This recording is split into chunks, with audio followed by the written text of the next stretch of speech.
maybe I forget, and my heart starts vanishing, and suddenly I see that I can't break free. I'm slipping through the cracks of a dark eternity with nothing but my pain and the paralyzing agony to tell me who I am, who I was. Uncertainty enveloping my mind till I can't break free. And maybe it's a dream, maybe nothing else is real, but it wouldn't mean a thing if I told you how I feel. So I'm tired of all the pain, of the misery inside, and I wish that I could live feeling nothing but the night. You could tell me what to say, you could tell me what to do, but I doubt that I would care, and my heart would never know. If I make another move, there'll be no more turning back, because everything will change and it all will fade to black. Will tomorrow ever come? Will I make it through the night? Will there ever be a place for the...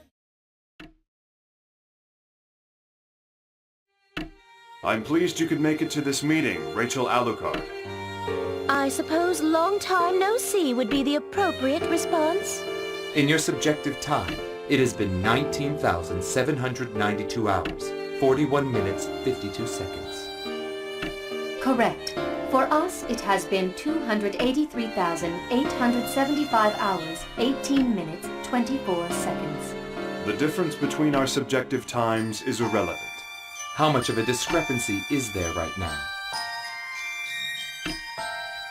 There is an observed 1 in 940,000 deviation from the predicted numbers. Oh, interesting. You're saying almost nothing has changed? Rachel Alucard, I think it is safe to say that there has been no change whatsoever. Even your hair remains unchanged. So, nothing has changed. Although the word miracle is not exactly in our vocabulary, wouldn't you agree that your existence itself is a miracle of sorts? Correct. We have, however, observed a rather intriguing change in the behavior of a certain mind. Have you summoned me here simply to tell me that? Why did you lift Restriction 0, Rachel Alucard? We wish to know what you are trying to do with the Tsukuyomi unit. Whatever my intentions for the Tsukuyomi unit, they have nothing to do with you. Incorrect. Your actions in regard to the Tsukuyomi unit will impact our goals. We are currently re-evaluating the man's worth. Indeed. Your actions do not seem to be entirely logical or even completely rational. Ragna the Blood Edge may be the origin, but he isn't where we should be focusing at this point. We cannot understand what makes Ragna the Blood Edge so valuable, Rachel Alucard. I assume you are well aware of the value and significance of the Tsukuyomi unit? Correct. It is impossible that Ragna the Blood Edge has greater value than the Susanoo unit. This is our conclusion. I do not think his value is something you will ever understand. We do not wish to meddle in your affairs, that much we will admit. That is why we accept the phenomenon that has occurred. Affirmative. We will accept and then select appropriately. Select? So you fancy yourselves gods now? Negative. Takamagahara is a system built by humans. Anything which has been built by humans can never be designated as a god. Furthermore, once a god has been observed, it can no longer continue to exist as a god and becomes nothing more than a thing. Affirmative. The master unit is no exception.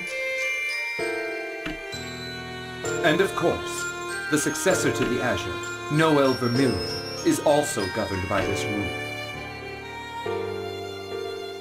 Which is why, Rachel Alucard? We would like to ask if you wish to become an observer of the boundary once again. Although I very much enjoy keeping dogs as pets, my desires are not so twisted that I wish to become a lapdog myself. Rachel Alucard, the outer perimeter is much closer to Takamagahara than you think. Before you abandon the duties you have already accepted, please consider the amount of time that has already been invested in this endeavor. Oh? I'm afraid I don't recall the precise amount. Your response has been recorded and analyzed. We take it your answer is no. How unfortunate. I had hoped things were going to be getting a little more enjoyable here again. Still, we had predicted that this would be the choice you would make. We have already begun observation of the snake. Then you were responsible for Terami's release. Affirmative. We expect significant risk in initializing the destruction process. He is really something of a maverick. Even we cannot govern him at times. As such, we have prepared an exit strategy. An exit strategy? Dare I ask what that might be? Negative. We are unable to provide an answer to that query. Doing so would constitute unintended intervention. Then you truly intend to reduce the world to nothing? Nothing? Oh, don't be foolish. That would be pointless. The world Takamagahara creates simply needs to be correct. In such a world, there would be no need for the master unit. It would only cause distortion. Affirmative. Distortions caused by the master unit are currently being considered along with other possible outcomes as a result of the continuum shift. The phenomena intervention of the master unit cannot be measured. As such, we spend too much time repairing its mistakes. We do not need any more accidents. Affirmative. Takamagahara will initiate reconstruction without the intervention of the master unit. Once again, the world will be back in the Azure. Affirmative. The Azure will inherit the Takamagahara. So long as the Azure exists, the world will exist as well, no matter what form it may take. All forms of life return to the world of the Azure.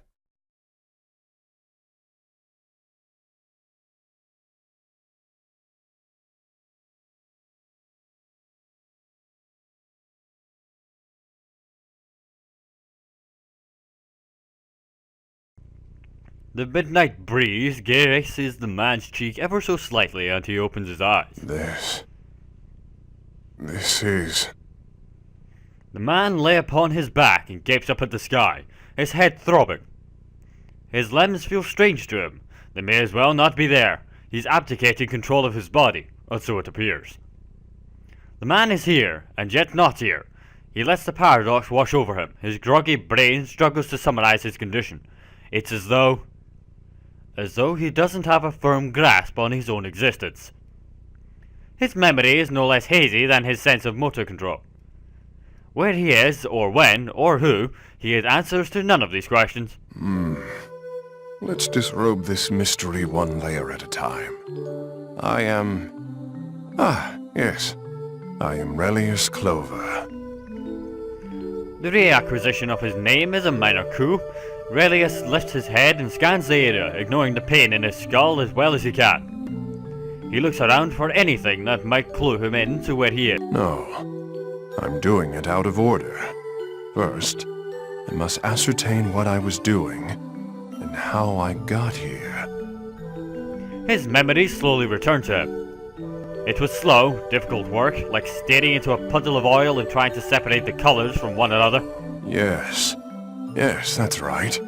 Ayatsuki Shuichiro and I were trying to affect events beyond the gates of Sheol. And then what?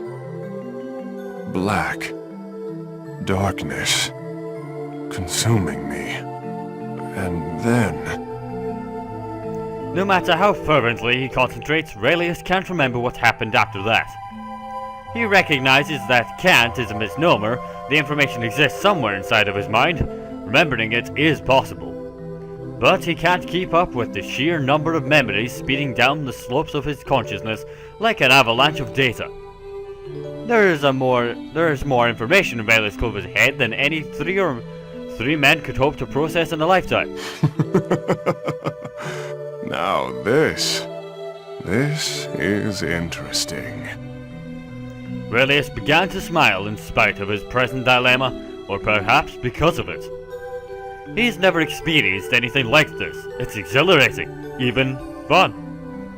He stands within his mind, nearly buried in a sea of fragmented facts. He pieces them together, bit by tiny bit.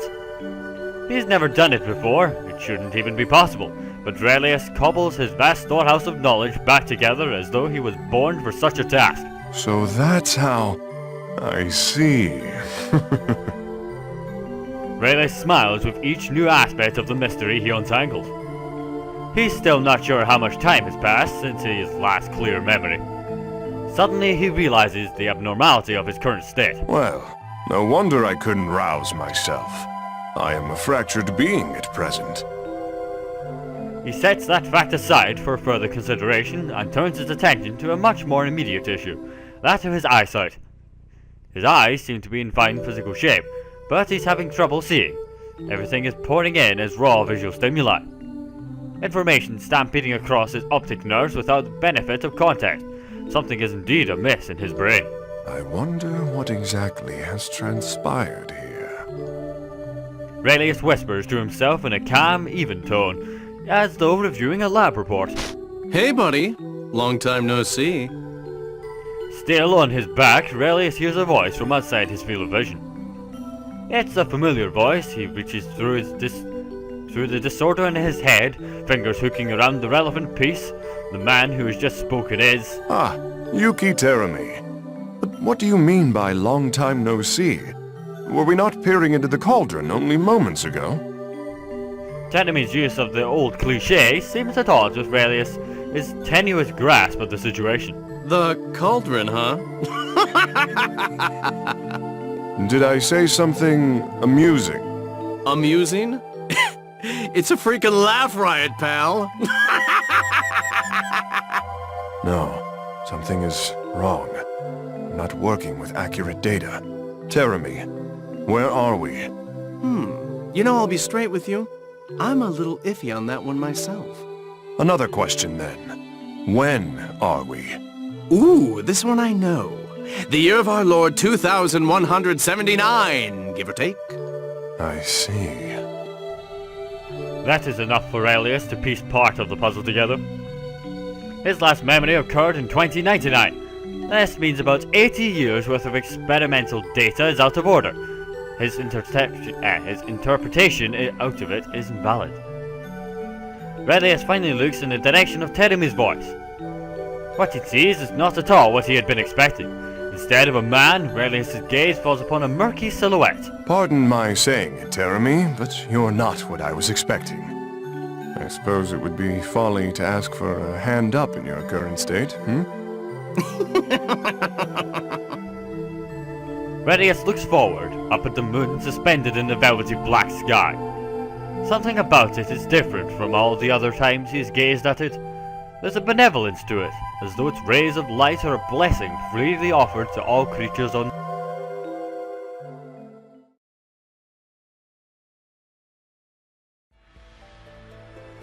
That was a memory from 20 years ago. Relius finds himself muttering the words before he even realizes he's awake. There's a quick rapping on the outside of his office door. Before Relius can respond, the visitor has slipped into the room. Sorry to keep you waiting, Colonel Clover. Hazama, it's you. I usually am. Why? Is something the matter? No, I was just organizing some information. You know, the rest of us just call it sleeping on the job. That said, you're smarter than the average bear, so I guess your brain needs to recharge more frequently. If I don't contextualize the contents of my head, I'd be left with chaos. And speaking of sleep, you seem as though you could use a bit more of it. Your face looks so drowsy. Only because you manufactured it thus, chum. Anyway, how are the preparations coming along? The tablet's already been set in place at the altar. Snug as a bug. And the cocoon? What of it? Not even a hitch. Even found a nice shiny Praetorian guard to act as the catalyst. I've lined up some great souls. Seriously, some real use. I see. Relius is far too smart to believe every single word that fell from Hazama's lips. He nods at the relevant moments, but his mind is already drifting off to other climes. The cocoon is his primary interest. All else is mere detail. I still can't believe that number 12 inherited the Azure.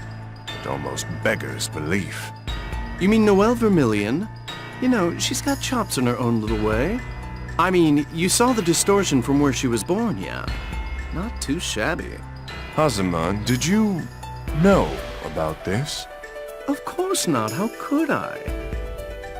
Hazama deflects the question with a shrug, his serpentine grin never wavering. Shit, I thought she was gonna evaporate. Again. No matter. Look at you with your jaded replies. I know you're suspecting something, right? I don't suspect anything. But I don't expect anything either. Hedging your bets? Fair enough. Guess there's no point in having you tag along then, since you think we're doomed to abject failure and all. Don't put words in my mouth. Whatever emerges, I want to see it with my own eyes. Okay. Suit yourself. Captain Hazama, we're ready for your departure. If you'll follow me to Gate 3, sir. You heard the woman. Shall we, Colonel?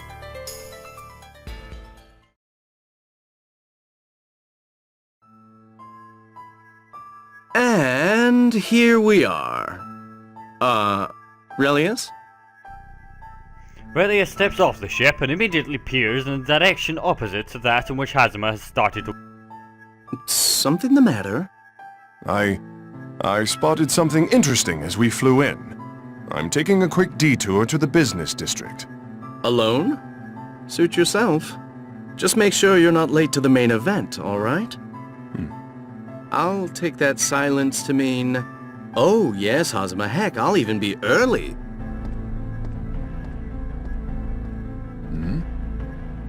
You're Colonel Relius Clover from Experimental R&D.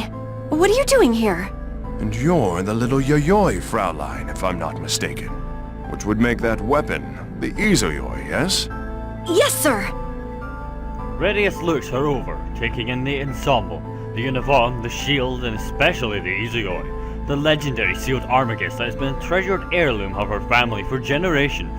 Very interesting. Very interesting indeed. Quite the artifact you wear at your side. Thank you very much. This strange feeling. It's like he's staring through me. Or inside of me. A pleasure running into you, but I'm afraid I'm in a bit of a hurry. If you'll excuse me, miss. Yes, of course, sir. Mere moments have passed since Relius beheld Izuyoi, and already his mind is elsewhere. There's something creepy about that man. He was looking at me as though I were a thing, not a person.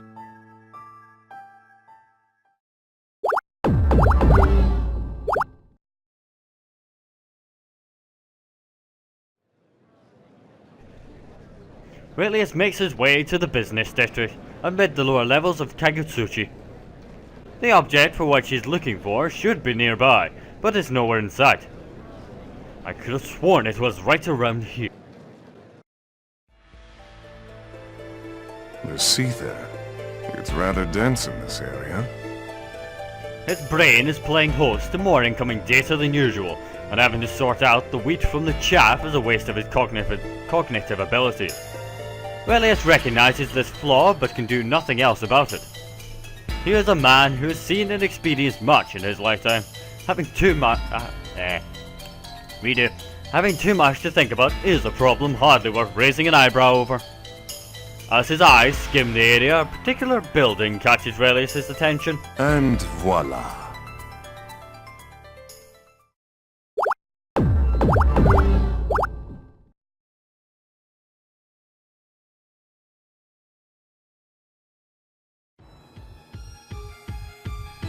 The museum displays the fossils of dinosaurs, the undisputed rulers of the planet in ages past. Relius stops at an area that's slightly more spacious than those around it, in front of a particularly large fossil. He's found what he's been looking for. Who's there? You're an imitation phenomena weapon, yes? Kokinoe's fingerprints are all over you. And you're the Beastkin. Makoto Nania, is it? You're... Damn it, brilliant. It's been far too long, Kokinoe. So you're Relius Clover. Colonel, what are you doing here? Stand back, miss. Taker assumes a fighting stance, but Relius continues to appraise him, as though he's some rare insect. This creature seems rather composed, but deep within its heart, I sense Ah, yes. Rage. A natural enough response, as Tiger is in the presence of the man who all but slaughtered his entire team a while back. Tiger's fists clench even tighter. He hunkers down, ready to spring into action. Vengeance flickers in his eyes. Relius stares at Tiger. He doesn't speak, doesn't even blink.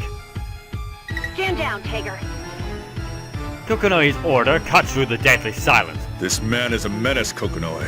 Taking him out here and now is doing the world a favor. He's too dangerous. Just get the hell out of there. Now! Don't make me say it again. Roger. Disengaging. If you think I'm letting you waltz on home, you're very much mistaken. Relius never has the chance to complete his threat, for a large magical circle appears directly in his path. Teleportation! Splendid! What fancies will the circle yield this time? A little girl shimmers into being. Oh. Teleportation complete. Activating. Activating. Zero margin of error from intended destination. You appear to be number 11. But you're different somehow. You're no mere phenomena weapon imitation. Target detected. Confirming directive. Now switching to combat mode. There's no magic afoot, as far as I can sense. But it's very stable, very solidly built. Ah!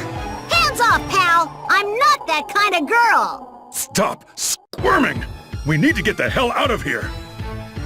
Relius catches Tiger and Makoto's hasty retreat out of the corner of his eye, but he can't be bothered to care. All other stimuli are but mere distractions compared to the girl standing before him. What a curious being you've cobbled together, Kokonoe. Comes complete with an idea engine. Not that that term means anything anymore. Lambda, neutralize this lost soul with extreme prejudice. Command received. Commencing termination. I was intending to test this out on that other simulacrum of yours, but this should prove equally interesting.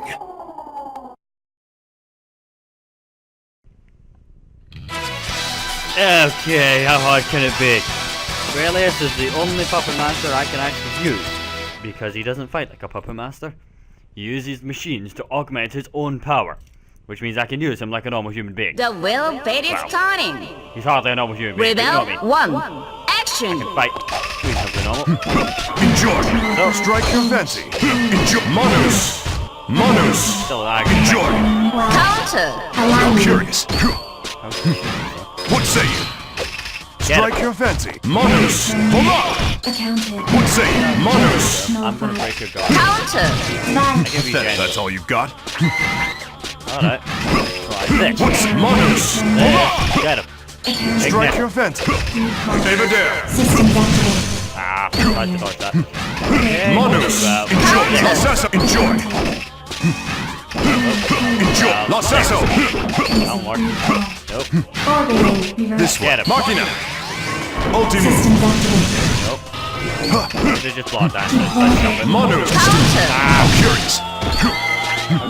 What say? Monus! No, I refuse to lose on the first fight. Nope. Try Strike your this. fancy! Monus! That. What's Monus? Hola! Progress. Enjoy! La Sasso! That worked. Damage at critical levels. Unable to resume combat. Impossible! That's... Yes, Kokonoe. The result from back then. Detonator Ignis. You twisted bastard! Lambda, return! Returning. The magic circle appears once again, a visible warping of time and space. Damaged from the fight, Lambda vanishes into it. Rarely has a test yielded such bountiful results.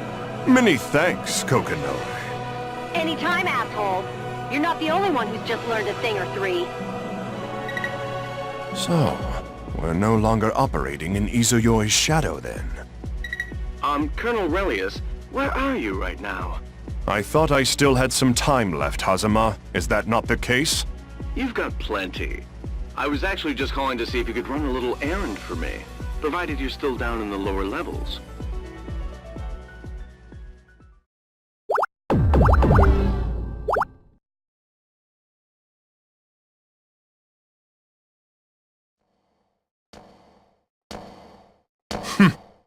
A little errand, he calls it. There is a sewer system that exists beneath even the deepest parts of the Kaka village, and Relius is heading straight into it, at Hazama's request. A man of science has made these dank tunnels his home. If one can believe it, a man Hazama would like Relius to investigate, and perhaps even retrieve. I'm sure you two will get along, Hazama had said, leaving the Colonel even less enthusiastic about his quest. Winding his way through pathways that would confound a lesser man, Relius enters an area particularly thick with seether.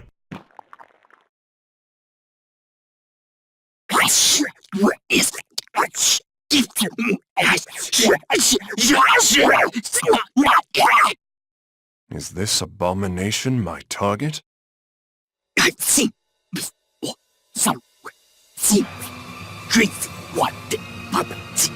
This ooze deems me crazy.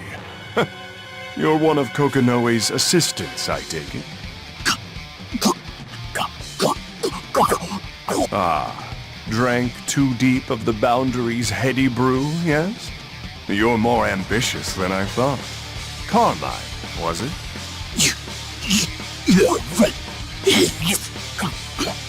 You remember me. Given how prodigious an effort that must require, I'm flattered.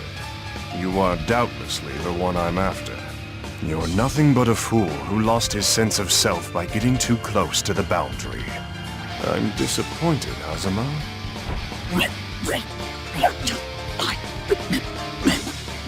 You. He wants you, for reasons I cannot fathom. It is pointless to resist. So I'm gonna kick your teeth in, you big slimy monstrosity. Now last time we found a combo that kinda works, but I wanna find a better one if I can help it. So let's begin the hunt again. The will fate is Combinations starting. that actually work. Rebel 1. Action. Monus! Ow, fuck. Monus! Nope. Monus! That's what I had before. Lasses, Evader! Get him. I'll find a way to... Fuck you, Arakune. I wanna find a way Evader, to... strike your vent! Hey, Strike your... Monus! Monus! Miseria! How curious! Go on! Get him. Monus! What's Ah, Monus? screw it, we gotta punch him. Good. Monus! Strike your vent! Machina! Ultimum! Yeah, well. Monus! Evader, strike your vent! Enjoy! Monus! Enjoy! Lasses! Monus! Fuck. I'll just stick with Monos, it seems to work.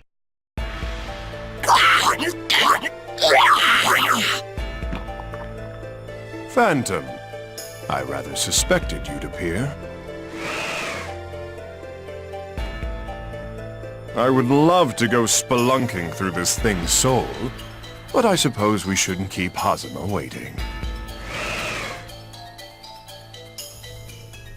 The words are hardly out of Relius' mouth when his body is engulfed in a bright light and he vanishes.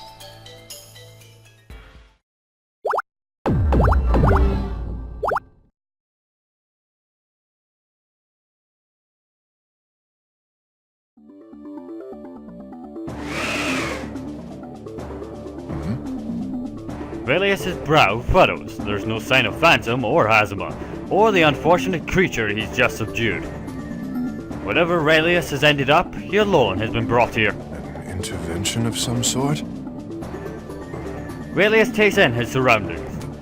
Boundary? There is a barrier sealing this space off from the rest of existence. Even Phantom couldn't reach this place. Only a few beings known to man could have worked a maneuver of this complexity. Not only has he been sent somewhere totally impregnable, but he was rerouted in the midst of being teleported elsewhere. Pondering this, Relius knows full well whom he should expect to find here. What do you want of me, observer? Rachel Alucard emerges from the shadows, as though in silent reply. This is no longer a play in which you should interfere, Relius Clover. Leave the stage at once. Interfere? You slander me, child. I've only come to enjoy the show. What are your intentions towards Noelle Vermilion? That thing was supposed to be incomplete. Yet here she is, the successor of the Azure. Was my interest not to be piqued? How I should love to dissect it, re-examine every inch of its architecture. Rather extreme, don't you think? You're one to talk, Rachel Alucard. Putting the Tsukuyomi unit into play like you did. That is none of your concern. Susanoo, which slashes time, and Tsukuyomi, which protects it. Still your tongue, villain, lest you tempt me to do it in your stead. The temperature drops several degrees as the threat in Rachel's words chills the very air itself. Relius doesn't have to be a scientific genius to know what's going to happen next. There's no point in the two of us fighting, Observer. You know the rules by which this game is played. Better than you, I dare say. I'm merely looking to pass the time. So, Sirrah, may I have this dance? On guard. Although I believe she sings, wait, was it Sarah, but fuck it. She has a point now. Relius does look like he belongs to a different century. So, wait, Kokonoi at that point. Either way, have a point. The will fate is Both starting. Relius and Balkanite look like they're Rebel 1. misfit. Action. What's it? Moners! Hold on! How did I do that last? Moners! Hold on! Another one. Fuck it. Is that it? Get him. What's it? Ness. Do you think? Moners! Hold on! Shut Come on, princess. Moners! Okay, now I take no pleasure in this because I don't like Enjoy! it. That's what's it? Get her. Don't Go. come near me. Maybe My another perfect time bedroom. for What's Bye.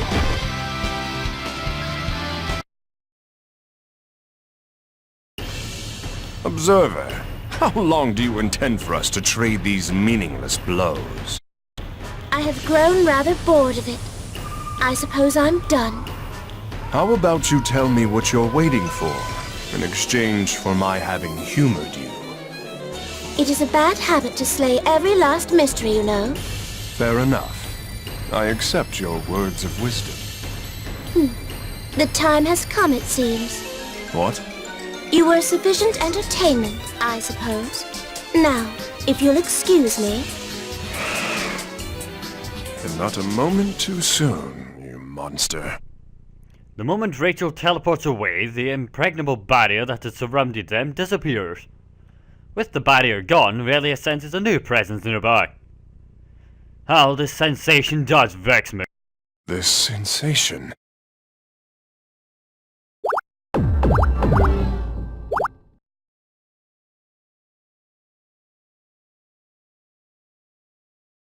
Father! As Relius stands there, the owner of the presence comes into view. The boy glares at Relius through heavy spectacles, his eyes daggers. Relius ignores his son's hatred and opens his mouth to Oh, it's you. I finally tracked you down, Father. To what end, boy? What do you want? To what end? After what you did to my sister? Do you even have to ask? Your sister? Ah, yes, dear Ada. She was a great help. You say it like you gave her a choice. I'm grateful, really I am. Thanks to her sacrifice, it's complete. Huh? What's complete? Don't worry, it's got nothing to do with you. But tell me, were you the one who fixed Ada? This is masterful work. You remind me of myself at your age. And you must have seen it in the course of your repairs. You know to what I allude, yes? Shut up, just shut up! I'm nothing like you! Do you hear me? Sis! At the sound of Ka's voice, the hitherto idle Nirvana leaps towards Relius. She thrusts her sharp claws at his chest, aiming for the beating heart within. But with the speed of To outshine even Nirvana's, Ignis leaps into the fray and blocks her attack. Carl goes white as a ghost at the sight of Ignis. She looks just like... But where are my manners? You've never seen her. Not like this. Allow me to introduce you to the detonator, Ignis. Ignis? But that was my mother's name. When you said it was complete, you meant you'd finished turning Mother into this? We have laid eyes on the same phenomenon, son. You understand the greatness of creation and the burden. Father, no. Relius, Clover, you're the devil himself! After what you've done to your own daughter, your own wife, I can never forgive you.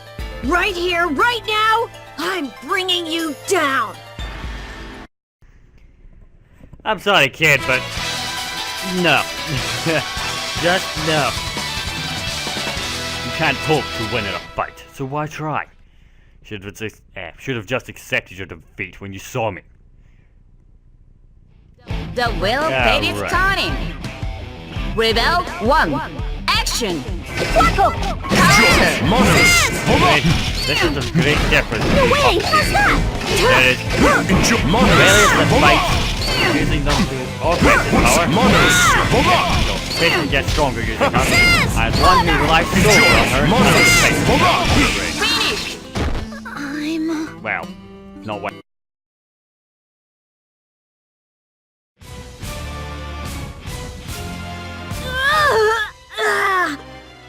Damn it! Damn it! Damn it! Your hatred impresses me.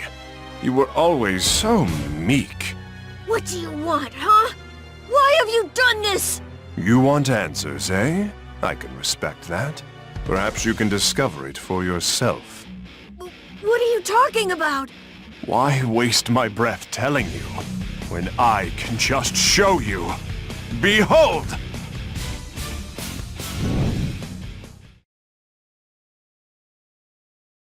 What the? Darkness falls like a heavy drape, blocking all light. Carl can't see anything within the void. It's hard to imagine anything exists beyond this yawning abyss. This was not a usual instance of teleportation. Carl and Relius haven't actually gone anywhere. They're standing like they've just been, but devoid of light, it might as well be the dark side of the moon. What's going on? What just happened? This is my domain! Father! Where are you? Carl can't see his father, can't see anything, but the familiar voice echoes in the emptiness.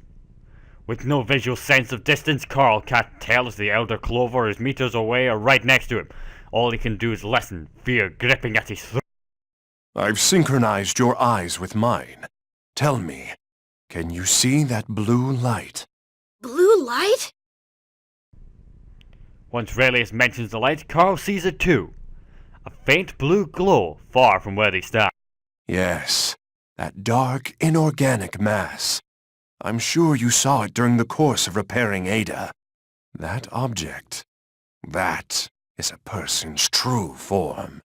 Strip away the veneer, and people are nothing more than things. You see, Carl, your father merely wants to create the perfect person. The perfect doll, as it were.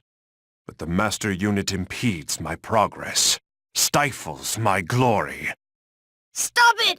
I don't want to see what you see! I don't want to remember! Why deny what you know to be true? The scales have fallen from your eyes, as they have from mine. No! I don't want this! Stop it! Stop!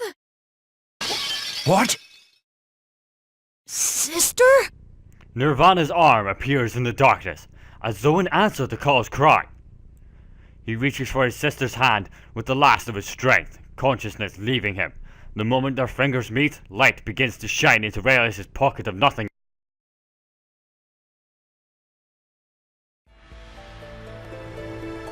The last of the darkness fades away. Carl lays crumpled on the ground. Nirvana stands over the unconscious boy, protecting him. It's clear she's not about to let Relius any closer. Ada, mind your father. Suit yourself. Nirvana scoops up Carl in her weaponized arms and leaps out of sight. Relius does not give chase. He is content to watch the two of them retreat. Relius, Yes, Hazama, what is it? I've been trying to reach you for ages. Truthfully, I was starting to worry. You felt empathy towards another? It might be in our best interest to examine you for abnormalities. You're joking, right? Not at all. This sort of personality change could be the result of the continuum shift. If that's the case, I need to bolster our defenses against intervention. Do whatever you damn well please. The smelting process is almost over.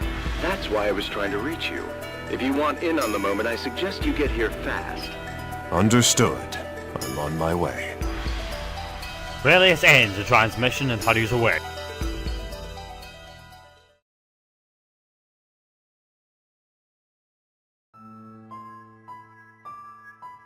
So, what do you think of her? Not too shabby, eh? Hazama and Relius consider the girl before them. A girl, a construct, known as Mu-12. The girl once known as Noelle Vermilion. Relius stands in silence, staring at the girl, dissecting her with his very eyes. He mutters to himself. Number 12. This is what the Master Unit accepted as its eye? His subtle voice musing never reaches Hazama's ear. Like I said, not too shabby, eh? Hazama trots out the same question as before, pride curling the corners of his lips. Relius lets slip an inaudible sigh before he deigns to speak. Indeed, Hazama. She seems quite satisfactory. Now then, I really must make the preparations for the Imperator's arrival. She's nearly here. Oh, well then, safety first. Leaving Hazama behind, Relius looks up to the sky. What he sees now is what he's seen before. Tomorrow will bring about but another sight of a yesterday he's already known. His goals, his fate are always decided, never changing. He is, now and always, thrall to his desires. He whispers to no one. Incomplete after all.